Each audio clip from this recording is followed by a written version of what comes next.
If you are interested in knowing more about the lore of Albion Online, there is actually a book called Landfall, The Tales of Albion.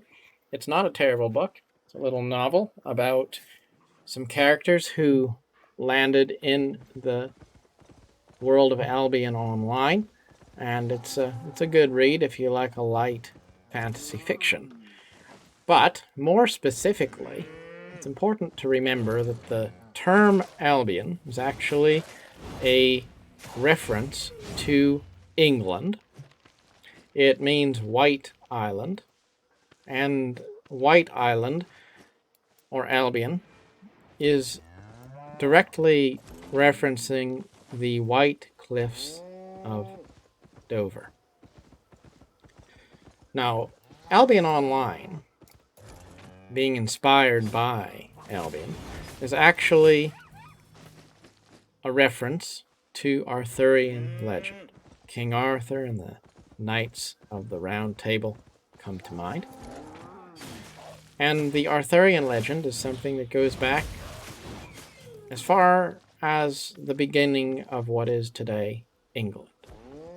It is symbolic of a transition from the time when England was a barbaric place of feuding individuals seeking power and glory. When that time transitioned to the Age of Kings. Before there were kings, before there were the institutions of the Middle Ages, it is said that there was a chaos of discord. And it was supposedly King Arthur who united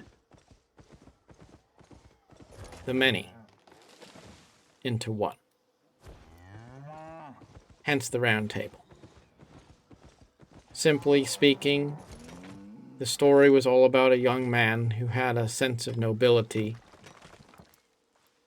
and greatness, who was able to wield a magical sword that no one else was able to pull from a magical stone.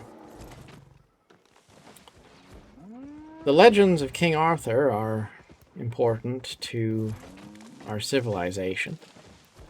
They are special in the sense that they go back hundreds of years.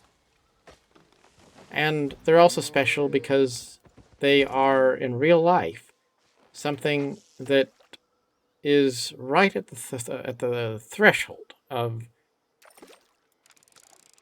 fantasy, of fiction, and also of real history.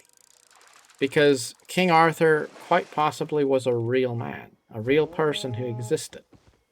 But because it's a legend that goes back so far in time, we really don't know exactly if this was a legend that was about a real person or if it was a fictional character. And the probability is it was a bit of both. It was a real person who was turned into a legend, who became a fictional character, embellished and added on to, but still inspired by someone who really lived and existed in the early days of English history.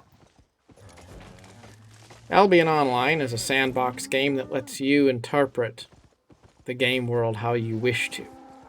So I think it's fitting and appropriate that the game also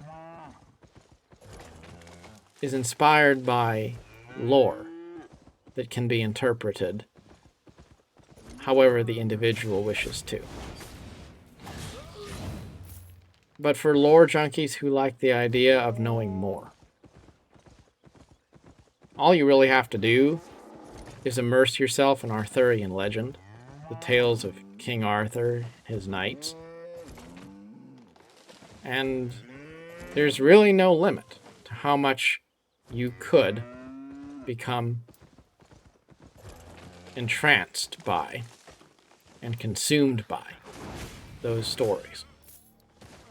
So Albion Online, in addition to just being a silly game, is also a gateway to some of the best lore you could possibly hope to find in the genre of medieval fantasy. A lot of people I found don't know this. They don't know that Albion is actually another word for England. They don't know that the game is actually inspired by Arthurian legend. Another thing you can do, if you haven't already, is go to the Albion Online website, and you will find there is a section there dedicated to lore, and it tells all sorts of interesting things about Merlin and Morgana and other characters who fit into that Arthurian legend in general. Essentially, Albion Online is a fan fiction inspired by the tale of King Arthur and his knights. I think that's pretty cool. Thank you for watching.